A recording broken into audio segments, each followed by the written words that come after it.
Hello दोस्तों, मैं हूं हितेश कुमार और आप देख रहे हैं मेरा नहीं बल्कि आपका अपना यूट्यूब चैनल एंटायर विजन ज्ञान का एक नया सूर्योदय। आज के वीडियो में मैं आपके लिए लेकर आया हूं भारतीय संविधान से संबंधित टॉप 25 क्वेश्चन जो एग्जाम में बार बार पूछे जाते हैं और परीक्षा की दृष्टि से बहुत महत्वपूर्ण है। ये पॉलिटिकल साइंस का अपना पहला एपिसोड है। वन बाय वन जो है वो पॉलिटिकल साइंस के जो टॉपिक वाइज टॉप टॉप जो क्वेश्चन जो एग्जाम में पूछे जाते हैं उनको लेकर मैं आपके समक्ष हाजिर होता रहूंगा। दोस्तों, अगर आपको मेरा वीडियो मेरा कंटेंट अच्छा लगे तो प्लीज लाइक शेयर और सब्सक्राइब जरूर करें। बढ़ते हैं दोस्तों बिना देरी किए पहले क्वेश्चन की तरफ। हमारा पहला क्वेश्चन है, भारत के संविधान सभा के अस्थायी अध्यक्ष कौन थे? हमारे ऑप्शन हैं डॉक्टर भीमराव अंबेडकर, पंडित जवाहरलाल नेहरू, डॉक्टर सच्चिदानंद सिन्हा, डॉक्टर सी राजगोपालाचारी।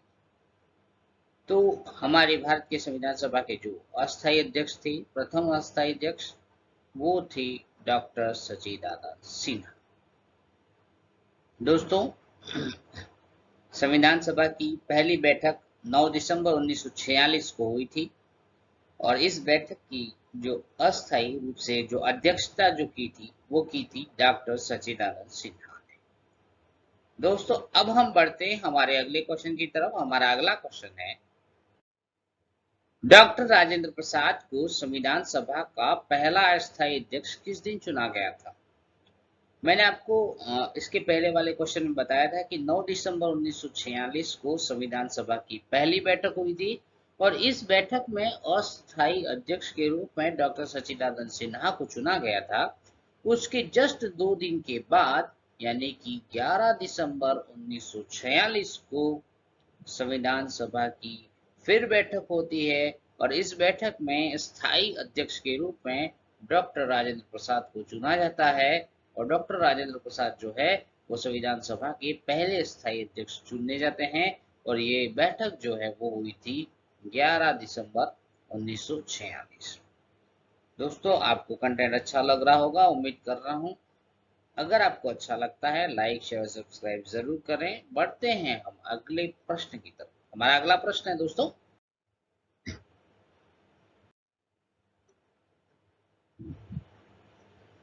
संविधान सभा की ड्राफ्टिंग कमेटी की अध्यक्ष कौन थे? संविधान सभा की जो ड्राफ्टिंग कमेटी थी उसके जो अध्यक्ष थे वो, उसके ऑप्शन है डॉक्टर भीमराव अंबेडकर, डॉक्टर राधाकृष्णन, पंडित जवाहरलाल नेहरू और महात्मा गांधी। इस प्रश्न का दोस्तों सही उत्तर है डॉक्टर भीमराव अंबेडकर। डॉक्टर भीमराव अंबेडकर संविधान सभा की प्रारूप समिति या ड्राफ्टिंग कमेटी की अध्यक्ष थे। बढ़ते हैं दोस्तों हमारे अगले क्वेश्चन की तरफ। हमारा अगला क्वेश्चन है, भारतीय संविधान की प्रारूप समिति में अध्यक्ष सहित कुल सदस्यों की संख्या कितनी थी? कभी कभी दोस्तों परीक्षा में इस तरीके के प्रश्न आ जाते हैं। हमारा जो माइंड सेटअप है वो चेक करने के लिए एग्जामिनर कभी कभी इन क्वेश्चंस को डाल देता है, इसलिए ऐसे प्रश्नों को नजरअंदाज बिल्कुल ना करें। इसके ऑप्शन है 7, 8, 9 और 10 और इसका सही उत्तर है दोस्तों इस प्रश्न का सही उत्तर है 7। यानी कि भारतीय संविधान की जो प्रारूप समिति थी उसमें अध्यक्ष सहित कुल सदस्यों की संख्या 7 थी। दोस्तों, बढ़ते हैं हमारे अगले क्वेश्चन की तरफ। हमारा अगला क्वेश्चन है, भारतीय संविधान कब अंगीकार किया गया था? 15 अगस्त 1947, 26 जनवरी 1950, 26 जनवरी 1949, 26 नवंबर 1949। दोस्तों, इस प्रश्न का सही उत्तर है 26 नवंबर 1949। दोस्तों, इस प्रश्न का सही उत्तर है 26 नवंबर 1949। इस दिन जो है भारतीय संविधान को अंगीकार किया गया था। लेकिन अगर पूछा जाए कि पूर्ण रूप से लागू कब किया गया तो फिर हमारा उत्तर होगा 26 जनवरी 1950। परंतु इस प्रश्न का उत्तर है वो है 26 नवंबर 1949। दोस्तों, इस दिन जो है वो भारतीय संविधान का अंगीकार किया गया था, इसलिए जो है वो 26 नवंबर को जो है वो विधि दिवस के रूप में इस दिन को जो है वो मनाया जाता है। यहाँ एक क्वेश्चन और आपका तैयार हो रहा है कि विधि दिवस किस दिन मनाया जाता है, तो 26 नवंबर के दिन। दोस्तों अब हम बढ़ते हैं हमारे अगले प्रश्न की तरफ। हमारा अगला क्वेश्चन है, भारतीय संविधान कब लागू किया गया। दोस्तों पहले ही प्रश्न में मैंने बता दिया था। ऑप्शन है हमारे सामने 26 जनवरी 1950, 26 जनवरी 1949, 26 नवंबर 1949, 15 अगस्त 1947। तो भारतीय संविधान जो है वो 26 जनवरी 1950 को लागू किया गया था। दोस्तों ये 26 जनवरी 1950 को तो संविधान लागू कर दिया गया, भारतीय संविधान। परंतु एक बात मैं ये भी बता दूं कि भारतीय संविधान को बनने में 2 वर्ष 11 माह और 18 दिन का समय लगा था। दोस्तों अब हम बढ़ते हैं हमारे अगले क्वेश्चन की तरफ। हमारा अगला क्वेश्चन है दोस्तों, हमारे देश की संविधान सभा का संवैधानिक सलाहकार कौन था। जो हमारे पास ऑप्शन है, के एम मुंशी, मोतीलाल नेहरू, डॉक्टर राजेंद्र प्रसाद और सर बी एन राव। तो हमारे इस क्वेश्चन का जो सही आंसर है वो है Sir B N Rau. Sir B N Rau जो है वो संविधान सभा के हमारे संवैधानिक सलाहकार थे। अब हम बढ़ते हैं दोस्तों हमारे अगले क्वेश्चन की तरफ। हमारा अगला क्वेश्चन है, संविधान के किस अनुच्छेद में भारत को राज्यों का संघ कहा गया है। इसके ऑप्शन है अनुच्छेद 1, अनुच्छेद 2, अनुच्छेद 3 और अनुच्छेद 4। यानी कि संविधान के भाग 1 के अनुच्छेद 1 में जो है वो भारत को राज्यों का संघ कहा गया है। प्रश्न को उल्टा घुमा के भी पूछ सकते हैं कि किस किस भाग में जो है वो भारत को राज्यों का संघ कहा गया है। ऐसा भी पूछा जा सकता है कि अनुच्छेद 1 में भारत को क्या कहा गया है, तो राज्यों का संघ। तो इस तरीके से क्वेश्चन जो है वो घुमा फिरा के किसी भी रूप में पूछे जा सकते हैं। ये प्रश्न दिखने में बहुत सरल होते हैं, लेकिन कभी कभी हम एग्जाम में ऐसे ही प्रश्नों में गलती कर बैठते हैं। इसलिए इन छोटे छोटे प्रश्नों को जरा भी नजरअंदाज ना करें। बढ़ते हैं हम अगले क्वेश्चन की तरफ। हमारा अगला क्वेश्चन है, विश्व का सबसे बड़ा लिखित संविधान किस देश का है। ऑप्शन है हमारे पास भारत, अमेरिका, कनाडा और चीन। तो दोस्तों विश्व का सबसे बड़ा और लिखित संविधान है दोस्तों हमारे देश यानी कि भारत का जो है वो विश्व में सबसे बड़ा लिखित संविधान है। दोस्तों अब हम बढ़ते हैं हमारे अगले क्वेश्चन की तरफ। हमारा अगला क्वेश्चन है, विश्व में सबसे पहला लिखित संविधान किस देश का था। तो इसके ऑप्शन है दोस्तों रूस, संयुक्त राज्य अमेरिका, भारत और ब्रिटेन। और इसका सही उत्तर है दोस्तों संयुक्त राज्य अमेरिका। तो दोस्तों इस प्रश्न का सही उत्तर है संयुक्त राज्य अमेरिका। अब हम बढ़ते हैं हमारे अगले क्वेश्चन की तरफ। हमारा अगला क्वेश्चन है दोस्तों, भारतीय संविधान में शामिल नीति निर्देशक तत्वों को किस देश के संविधान से लिया गया है। इसके ऑप्शन है दोस्तों रूस, ऑस्ट्रेलिया, कनाडा और आयरलैंड।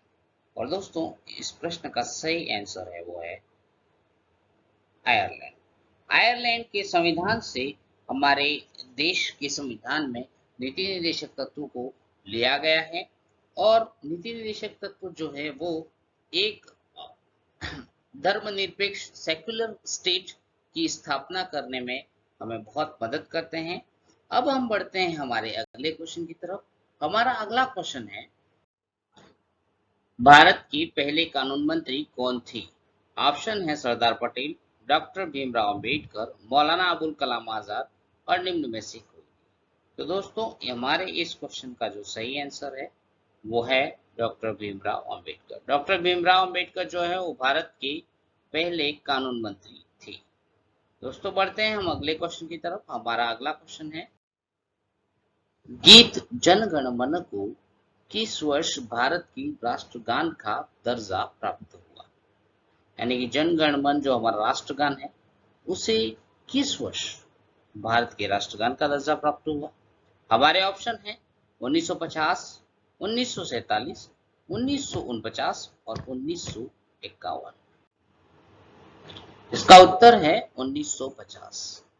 जन गण मन जो हमारा राष्ट्रगान है उसे 24 जनवरी 1950 को भारत के राष्ट्रगान का दर्जा प्राप्त हुआ था।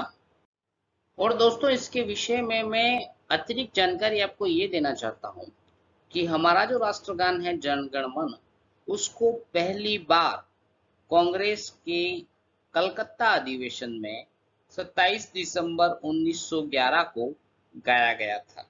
यानी कि कब गाया गया था? 27 दिसंबर 1911 को भारतीय राष्ट्रीय कांग्रेस की कलकत्ता अधिवेशन में। दोस्तों अब हम बढ़ते हैं हमारे अगले क्वेश्चन की तरफ। हमारा अगला क्वेश्चन है, निम्न में से किस अधिकार को डॉक्टर भीमराव अंबेडकर ने संविधान का हृदय और आत्मा कहा है? हमारे पास ऑप्शन है संपत्ति का अधिकार, समानता का अधिकार, संवैधानिक उपचारों का अधिकार, धार्मिक स्वतंत्रता का अधिकार। तो दोस्तों इस प्रश्न का जो सही आंसर है वो है संवैधानिक उपचारों का अधिकार। इसके तहत भारतीय नागरिक की किसी भी भारत के अंदर निवास करने वाले नागरिक के अगर मूल अधिकारों का शोषण होता है या मूल अधिकारों का उल्लंघन होता है तो वो जो है वो इसके खिलाफ उच्च न्यायालय या सर्वोच्च न्यायालय में रीट दायर कर सकता है और रीट के माध्यम से जो है वो अपना अपने अधिकारों का जो उसका उल्लंघन हुआ है उसके संबंध में वह न्यायोचित व्यवस्था के तहत न्याय प्राप्त कर सकता है। दोस्तों अब हम बढ़ते हैं हमारे अगले क्वेश्चन की तरफ। हमारा अगला क्वेश्चन है, किस संवैधानिक संशोधन अधिनियम को मिनी संविधान माना जाता है? हमारे पास ऑप्शन है 7वां संविधान संशोधन अधिनियम 1956, 24वां संविधान संशोधन अधिनियम 1971, 42वां संविधान संशोधन अधिनियम 1976, 44वां संविधान संशोधन अधिनियम 1978। तो दोस्तों इसका सही उत्तर है 42वां संविधान संशोधन अधिनियम 1976। दोस्तों ये मेरा जो है वो पॉलिटिकल साइंस के जो बेसिक क्वेश्चन है उसका पहला वीडियो था और इसके अंदर मैंने कोशिश की कि टॉप 25 क्वेश्चन को मैं सेलेक्ट करूं और आपके सामने रिप्रेजेंट करूं। अब मेरी कोशिश ये है कि जो अगले जो वीडियो आएंगे वो जो है वो टॉपिक वाइज में लाऊंगा, जैसे मूल अधिकार है, नीति निर्देशक तत्व है, और ये जो एक वीडियो में स्पेशली बनाऊंगा कि संविधान के अंदर जो इम्पोर्टेंट जो संशोधन हुए हैं और उस संशोधनों के संबंध में जो एग्जाम के अंदर क्वेश्चन जो या तो आ चुके हैं या आने की संभावना है तो उनके ऊपर भी मैं एक वीडियो बनाऊंगा ताकि संविधान संशोधन से संबंधित एग्जाम में पूछे जाने वाला कोई सा भी प्रश्न हो वो आपका गलत नहीं होगा। ये मेरा आपको प्रॉमिस है। अब दोस्तों हम बढ़ते हैं हमारे अगले क्वेश्चन की तरफ। हमारा अगला क्वेश्चन है, निम्न में से कौन सा अधिकार मौलिक अधिकारों की श्रेणी में नहीं आता है? समानता का अधिकार, संपत्ति का अधिकार, धार्मिक स्वतंत्रता का अधिकार और शोषण के विरुद्ध अधिकार। तो दोस्तों हमारे इस क्वेश्चन का सही आंसर है संपत्ति का अधिकार। दोस्तों संपत्ति का अधिकार जो है वो मूल अधिकार की श्रेणी में नहीं आता है। इसे एक कानूनी अधिकार अनुच्छेद 300 के तहत इसको प्रदान किया गया है। संपत्ति के अधिकार को एक कानूनी अधिकार माना गया है और मौलिक अधिकार के श्रेणी में ये पहले आता था, लेकिन इसको जो है वो 44वें संवैधानिक संशोधन के तहत इसको जो है वो मूल अधिकारों से हटाकर इसको एक विधिक अधिकार के रूप में मान्यता प्रदान की गई भारतीय संविधान में। दोस्तों अब हम बढ़ते हैं हमारे अगले क्वेश्चन की तरफ। हमारा अगला क्वेश्चन है, भारत के संविधान में न्यायिक पुनरावलोकन की अवधारणा किस देश से ली गई है? तो दोस्तों इसके ऑप्शन हैं इंग्लैंड, जर्मनी, ब्रिटेन और अमेरिका। दोस्तों न्यायिक पुनरावलोकन की जो अवधारणा है वो निम्न 4 ऑप्शंस में से किस देश से ली गई है? तो इसका सही आंसर है दोस्तों अमेरिका। इस प्रश्न का जो सही आंसर था वो था अमेरिका। यानी कि न्यायिक पुनरावलोकन यानी कि जुडिशियल रिव्यू, ये जो अवधारणा जो है वो अमेरिका के संविधान से ली गई है हमारे देश के संविधान में। अब हम बढ़ते हैं हमारे अगले क्वेश्चन की तरफ। हमारा अगला क्वेश्चन है, हमारे देश के संविधान में मूल अधिकार किस देश के संविधान से लिए गए हैं? तो इसके ऑप्शन है दोस्तों ब्रिटेन, अमेरिका, फ्रांस और जर्मनी। और हमारे इस क्वेश्चन का सही आंसर है दोस्तों अमेरिका। यानी कि हमारे देश के संविधान में जो मूल अधिकारों का जो समावेश है वो अमेरिकी संविधान से लिया गया है। यानी कि मूल अधिकार जो है वो अमेरिका से लिए गए हैं। दोस्तों अब हम बढ़ते हैं हमारे अगले क्वेश्चन की तरफ। हमारा अगला क्वेश्चन है दोस्तों, अगला क्वेश्चन बताने से पहले मैं इससे पहले जो पहले वाला जो क्वेश्चन था कि भारतीय संविधान में मूल अधिकार किस देश के संविधान से लिए गए, जिसका उत्तर था अमेरिका। तो थोड़ा उसके संबंध में मैं थोड़ा आपको अतिरिक्त जानकारी देना चाहता हूँ कि भारतीय संविधान जो मूल संविधान जो था उसमें मूल अधिकारों की संख्या 7 थी। लेकिन जो संपत्ति का अधिकार है, जैसा कि पहले प्रश्न में आ चुका है कि संपत्ति के अधिकार को 44वें संवैधानिक संशोधन के तहत मूल अधिकारों की श्रेणी से हटाकर उसे संविधान में एक विधिक अधिकार या कानूनी अधिकार का दर्जा प्रदान किया गया। और वर्तमान में जो मूल अधिकार हैं, जिनमें पहला है समानता का अधिकार, ये अनुच्छेद 14 से 18 के बीच में है। स्वतंत्रता का अधिकार अनुच्छेद 19, 20, 21, 22 से संबंधित है। शोषण के विरुद्ध अधिकार अनुच्छेद 23, 24। धार्मिक स्वतंत्रता का अधिकार अनुच्छेद 25, 26, 27, 28 और संस्कृति तथा शिक्षा संबंधी अधिकार अनुच्छेद 29, 30 और संवैधानिक उपचारों का अधिकार अनुच्छेद 32।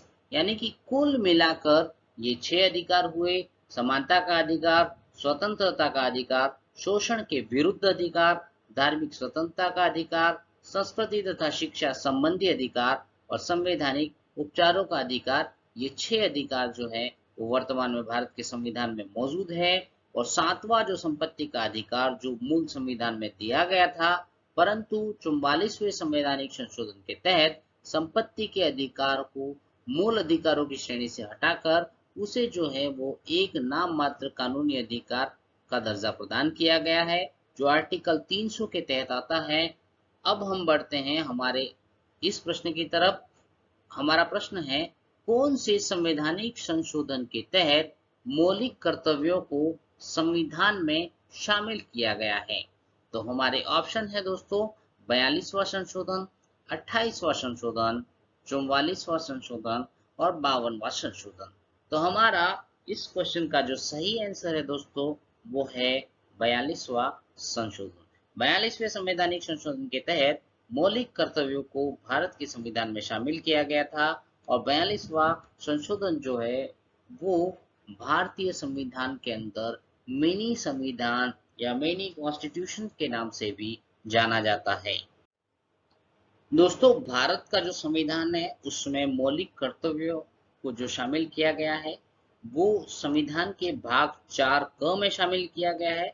और भाग 4 क के अंतर्गत अनुच्छेद 51 क में मौलिक कर्तव्यों को शामिल किया गया है। दोस्तों इसके बारे में अतिरिक्त जानकारी ये लेना चाहता हूँ कि परीक्षाओं में प्रश्न ये भी पूछा जाता है कि भारतीय संविधान में वर्णित मौलिक कर्तव्यों का किस देश से लिया गया है। तो मौलिक कर्तव्य जो है वो हमने रूस के संविधान से लिए हैं। और दूसरी बात, ये भी प्रश्न कभी कभी आता है कि किस समिति की सिफारिश के आधार पर भारतीय संविधान के अंदर मौलिक कर्तव्यों को समावेश किया गया। तो इसका उत्तर होगा सरदार स्वर्ण सिंह कमेटी। यानी कि सरदार स्वर्ण सिंह समिति या सरदार स्वर्ण सिंह कमेटी की सिफारिश के आधार पर भारतीय संविधान में मौलिक कर्तव्यों को शामिल किया गया। भाग 4 क के अंतर्गत अनुच्छेद 51 क में इन्हें शामिल किया गया। दोस्तों अब हम बढ़ते हैं हमारे अगले क्वेश्चन की तरफ। हमारा अगला क्वेश्चन है, अनटचेबिलिटी का अंत भारतीय संविधान के किस अनुच्छेद द्वारा किया गया है? हमारे पास ऑप्शन है 17, 24, 16 और 21। तो दोस्तों हमारा इस क्वेश्चन का जो उत्तर है, इस क्वेश्चन का जो आंसर है वो है अनुच्छेद 17। अनुच्छेद 17 के तहत अनटचेबिलिटी का अंत जो है वो भारतीय संविधान में वर्णित है। अब हम बढ़ते हैं हमारे अगले क्वेश्चन की तरफ। हमारा अगला क्वेश्चन है दोस्तों, प्रेस की स्वतंत्रता भारतीय संविधान के किस अनुच्छेद द्वारा प्रदान की गई है? तो हमारे पास इसके ऑप्शन है दोस्तों, अनुच्छेद 17, अनुच्छेद 24, अनुच्छेद 19A और अनुच्छेद 21। ऑप्शन नंबर सी 19A, यानी कि अनुच्छेद 19A के तहत भारतीय संविधान में प्रेस की स्वतंत्रता प्रदान की गई है। दोस्तों अब हम बढ़ते हैं हमारे अगले क्वेश्चन की तरफ। हमारा अगला क्वेश्चन है, भारतीय संविधान के किस अनुच्छेद द्वारा राज्य को ग्राम पंचायत के संगठन का निर्देश प्रदान किया गया है? इसके ऑप्शन है दोस्तों, अनुच्छेद 32, अनुच्छेद 47 यानी 47, अनुच्छेद 40 और अनुच्छेद 78। दोस्तों हमारे इस प्रश्न का सही उत्तर है अनुच्छेद 40। प्रतियोगी परीक्षा के दृष्टिकोण से ये काफी अच्छा, महत्वपूर्ण और प्यारा प्रश्न है, एग्जाम में आ सकता है। यानी कि अनुच्छेद 40 के तहत राज्य को ग्राम पंचायत के संगठन का निर्देश दिया गया है भारतीय संविधान के द्वारा। दोस्तों अगर मेरे द्वारा दिया गया कंटेंट, मेरे द्वारा दी गई जानकारी से अगर आप संतुष्ट हैं तो आप मेरे चैनल को शेयर, लाइक और सब्सक्राइब जरूर करें। और अगर आपको लगता है कि कुछ छूट रहा है और आप असंतुष्ट फील कर रहे हैं अपने आप में, तो दोस्तों कमेंट बॉक्स में अपनी सजेशन जरूर दें, ताकि हम जो है वो आने वाला वीडियो उस टॉपिक पर बनाएं और आप जो सोच रहे हैं, आपकी सोच और आपका जो टारगेट है वहां तक हम भी पहुंचने की कोशिश करें और हम जो है वो आपकी सफलता के भागीदार बने। दोस्तों अब हम बढ़ते हैं हमारे अगले क्वेश्चन की तरफ। हमारा अगला क्वेश्चन है, पंचायती राज की त्रिस्तरीय समिति का गठन किस समिति की सिफारिश पर किया गया था? दोस्तों हमारे पास ऑप्शन है, बलवंत राय मेहता समिति, सीकरी आयोग, सिंघवी समिति और अशोक मेहता समिति। और इस क्वेश्चन का दोस्तों सही उत्तर है बलवंत राय मेहता समिति। दोस्तों इस प्रश्न का उत्तर है बलवंत राय मेहता समिति। इस समिति की सिफारिश पर पंचायती राज की त्रिस्तरीय समिति का गठन किया गया, जिसमें गांव में ग्राम पंचायत और तहसील हेडक्वार्टर पर पंचायत समिति और जिला स्तर पर जिला परिषद का गठन के प्रावधान हैं। इस समिति की सिफारिश के आधार पर इन तीन स्तरों पर इस प्रकार की 3 समितियों का गठन किया गया, जिनमें ग्राम पंचायत, पंचायत समिति और जिला परिषद 3 प्रमुख थे। दोस्तों अब हम बढ़ते हैं हमारे अंतिम क्वेश्चन की तरफ। हमारा आज का अंतिम क्वेश्चन है, भारत के राष्ट्रपति के निर्वाचन के लिए न्यूनतम निर्धारित आयु कितनी है? बहुत प्यारा, सिंपल और सरल क्वेश्चन है। 21 वर्ष, 40 वर्ष, 30 वर्ष और 35 वर्ष। हमारे आज के इस क्वेश्चन का आंसर मैं नहीं बताने वाला हूं, क्योंकि ये बहुत ज्यादा सरल प्रश्न है। मैं ये चाहता हूं कि इस क्वेश्चन का आंसर आप लोग कमेंट बॉक्स में डालें और कमेंट करें ज्यादा से ज्यादा कि इसका आंसर क्या होना चाहिए। आज ये क्वेश्चन जो है वो ऑडियंस पोल के तहत आपके ऊपर छोड़ा गया है। आपने वीडियो देखा उसके लिए बहुत बहुत धन्यवाद। बने रहिए मेरे साथ वीडियो में। मिलते हैं किसी अगले टॉपिक में नए वीडियो के साथ। तब तक के लिए जय हिंद। और अगर हाँ दोस्तों, अगर आपको मेरी वीडियो अच्छी लगी हो, अगर आपको जो कंटेंट मैंने रिप्रेजेंट किया है उससे आप सेटिस्फाइड हैं, तो मेरे चैनल को शेयर, लाइक और सब्सक्राइब जरूर करें। और आपको लगता है इसमें कुछ त्रुटि रही है तो कमेंट बॉक्स आपके लिए खुला है हमेशा के लिए। आप अपना अनमोल और अमूल्य कमेंट जरूर डालें, ताकि मैं जो है वो आने वाली वीडियो में आपके कमेंट को ध्यान में रखते हुए उसमें और अपडेट करने की कोशिश करूं। मिलते हैं अगले वीडियो में, तब तक के लिए धन्यवाद। जय हिंद, जय भारत।